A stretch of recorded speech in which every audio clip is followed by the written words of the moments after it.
Mike, just thinking about the beginning of those riots in Bradford in 2001, that it was a national front march that kicked off all the tensions in the first place, which is why we're talking about police keeping a very keen eye on events today. We can see they're out in huge numbers to make sure nothing like that happens again. And as we understand it, the police working in partnership with the people in the city in Bradford, we understand a community celebration event called Be Bradford, Peaceful Together, is also taking place today, and the people of Bradford might like to take a better look at that today.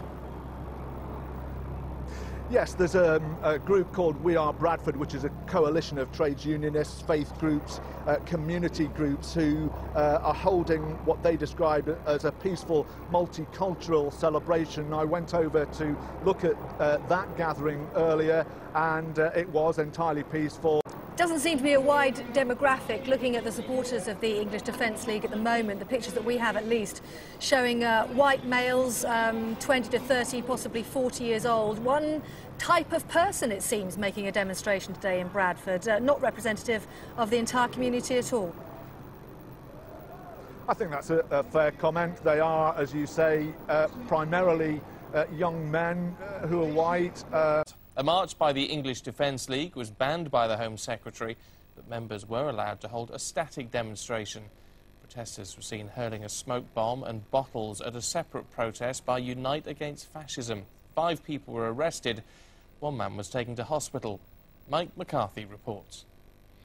Several hundred English Defence League supporters were contained on a piece of land close to the city centre. 500 metres away, a separate demonstration organised by anti-fascists, community and religious groups was taking place peacefully. But at the other location, rival demonstrators clashed, putting police lines under heavy strain. The atmosphere darkened again as EDL supporters broke away from the main group, at one point pelting police officers with stones before turning on a car driver. Realising the threat, the motorist drove off, throwing one demonstrator to the floor. Police reinforcements were brought in as EDL protesters apparently began fighting amongst themselves.